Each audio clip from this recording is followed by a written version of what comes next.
Gold has just crossed $4,000 per ounce, the highest price in history. On the surface, this looks like just another milestone, but history tells a more interesting story. Zooming out over the past 50 years, we see that every major peak in gold's price shared one common trait. It stretched far above its long-term trend. In 2006, 2008, and 2011, gold prices rose more than 60% above the 200-week moving average, and then each time, the market paused and consolidated before the next leg higher. Today, we're seeing a very similar pattern.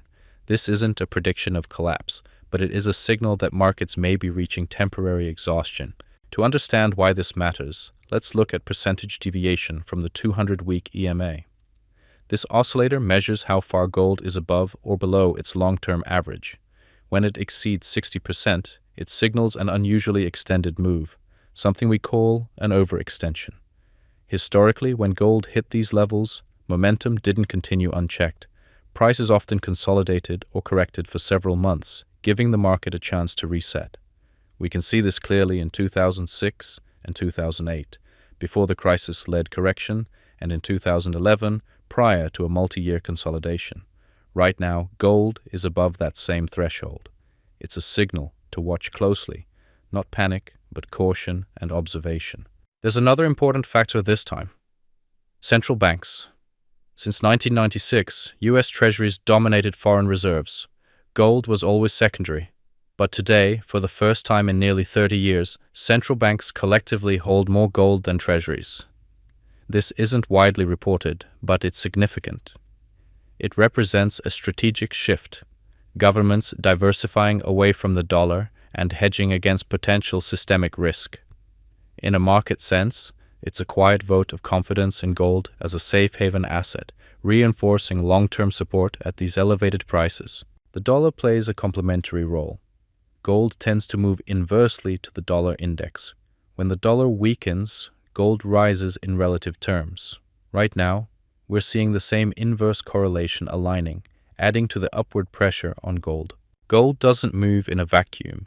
Its major rallies are closely linked to macroeconomic factors, especially real yields.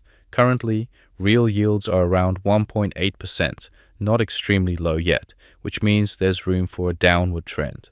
Historically, when real yields decline, gold tends to rise because holding cash or bonds becomes less attractive. If yields continue their downtrend, it could support further gains in gold, reinforcing the existing bullish momentum. Liquidity is another important macro factor.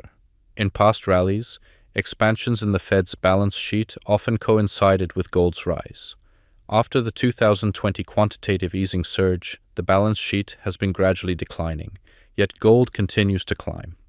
This divergence suggests that while direct liquidity injections have slowed, other factors, such as central bank demand, real yields, and market positioning, are sustaining the gold rally. It shows that gold's upward trend is increasingly supported by fundamentals beyond just balance sheet growth. So what comes next? History provides guidance. When gold overextended in the past, it didn't collapse, it consolidated. Pullbacks of 20 to 30% reset the cycle and prepared the market for the next run. Applying that pattern today, a reasonable cooling phase could bring gold back to $3,000 to $3,300. But after such a consolidation, if macro drivers and central bank positioning continue, the stage is set for a new potential breakout, possibly beyond $5,000 within this decade. Logarithmic regression channels show how long-term growth trends remain intact, even with temporary pullbacks. These channels help us frame extremes without overreacting to short-term volatility. Since March 2024, gold has had only 4 red months where the price declined. This shows an extremely strong, persistent bullish trend. When you combine high deviation with extreme RSI, it signals that the market is stretched, and a short-term cooling phase could be expected, though the long-term trend remains intact. Gold above $4,000 isn't just a milestone. It's a message about the shifting landscape of global reserves and investor behavior. Markets are signaling both opportunity and caution. Momentum is strong, macro drivers align, but temporary overextensions are present. The takeaway is simple.